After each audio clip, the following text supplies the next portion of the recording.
手敲代碼冒充 AI， 印度 AI 天才騙走华尔街32億。在美国流传着这麼一句话：3億美國人中至少有1億被印度人騙過。这說的是继东南亞之後，印度人憑借英語優勢后來居上，迅速崛起為全球電詐中心，每年至少從美國人口袋中騙走100多億美金。別看數量挺大，但是在印度頂級騙子眼裡，電詐太 low 了，完全靠人海戰術，一天打一個電話，一個個打電話，忙了好幾天，可能才騙到幾百美元，一點技術含量都沒有。所以印度真正的頂級騙子玩的是高智商犯罪，他們不但登堂入室，與歐美名流談笑風生，出入上流社會，還因地制宜的為歐美名流定制專屬騙局，讓後者搶着為他們送錢。這不，前段時間美國《華爾街日報》就揭露了一起有印度移民假扮創業者炒作 AI 概念，在歐美狂騙4.5億美元，折合人民幣32億後人間蒸發的超級詐騙案。中心人物是下面這位名叫薩钦·杜加爾的印度人。這位杜加爾光看他的种姓就知道不是一般的印度人，祖上是领兵打仗的軍事貴族，屬於剎帝利階層。所以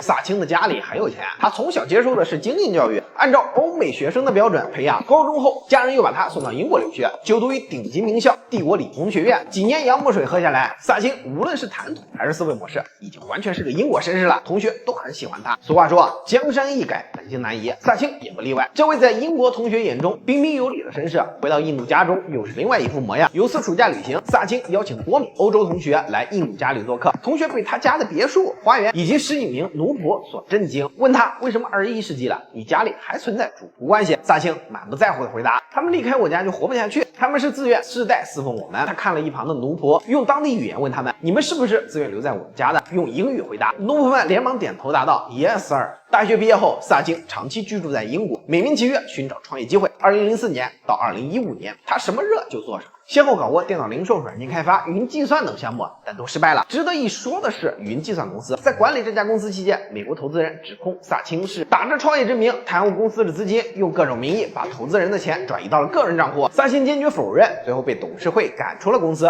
但他說是自願退出，並且把股份折現了1億美金，實現了財富自由。多次創業的經歷雖然都失敗了，但是讓薩钦積累了豐富的經驗，為日後的驚天一騙打下了基礎。2016年 AI 概念大火，薩钦瞧準時機，成立了一家名為開發者的 AI 初創企業，號稱要實現全自動生成 APP 的願景。形象點說就是，比如你對支付寶、微信的支付功能不滿意，想自己搞一個，你就可以在薩钦的網站上輸入需求，我想模仿支付寶開發一個全新的支付 APP， 第二天系統就會生成一個具有支付功能的 APP 給你，就這麼簡單。這個想法別說是2016年，現在也沒人能做到，但是薩钦愣是敢說他能做得到，而且接受了包括微軟、Insight Partners、卡塔爾主權基金、軟銀等多家世界知名的投行測試，尤其是 Insight Partners， 他們在試用後讚不絕口，表示該 AI 系統開發 APP 的失敗率幾乎為0，比傳統開發商更快更便宜。有 Insight 這樣頂級投行背書，薩钦一夜之間火爆了整個 AI 圈，歐美媒體連篇累牍的報道將他捧上了神壇。印度 AI 天才的描述比比皆是，印度媒體更是集體高潮，稱薩钦以一人之力將印度 AI 提升到了和美國不相上下的水平。微軟、軟銀、卡塔爾、Insight Partners 等巨頭不再猶豫，爭先恐後的開出支票。薩钦收到了32億人民幣的投資，開發者公司的估值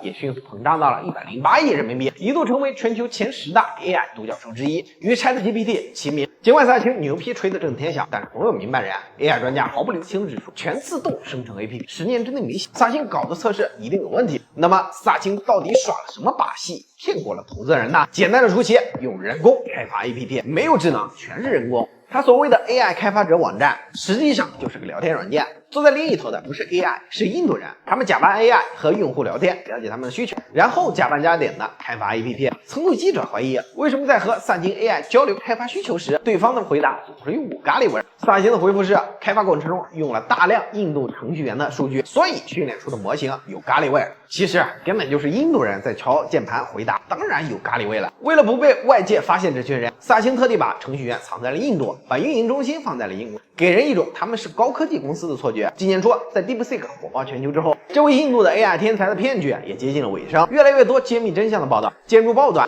令薩钦疲於應付。在怒斥不實報道讓他這個做實事的人寸步難行的同時，他預感自己的時間不多了，要提前跑路了。薩钦金蟬脫殼的過程堪稱精彩，他沒有直接潤，而是用激怒董事會的方式讓他們開除自己。在年初的董事會上，薩钦突然獅子大開口向投資人要錢，說年前投的5000萬不夠覆蓋今年的運營費用，必須再加幾個億，口氣之強硬令投資人非常不爽。於是董事會掀起了一場清算薩钦的行動，投資人審計了公司的賬目，發現許多虛假的訂單，並要薩钦對此負責。薩辛竊喜，立刻同意辞去 CEO， 回家闭门思过。今年2月，当投资人洋洋得意扶持了一个新的更听话的 CEO 之际，萨辛也以探亲之名坐上了返回印度的航班。新任 CEO 翻开萨辛留下的账目，不仅倒吸一回冷气，30多亿的投资被他挥霍的只剩下了3000万，连下周工资都不够开了。投资人闻讯大惊失色，立刻同意再投5亿維持公司的運營。結果更令新任 CEO 絕望的是，他發現整個公司只有人工，毫無智能真相，5個億追加投資被緊急叫停，開發者公司正式進入破產程序。當然，英國政府不會這麼輕易的放過薩辛，大概率會向印度提出引渡要求。但是印度政府會不會管這件事就難說了。要知道，印度人每年從美國詐騙100個億，也沒有一個人因此坐牢。更何況薩辛作為萬中無一的 AI 天才，印度 AI 的希望，如果他被抓了，不是在打印度人的臉，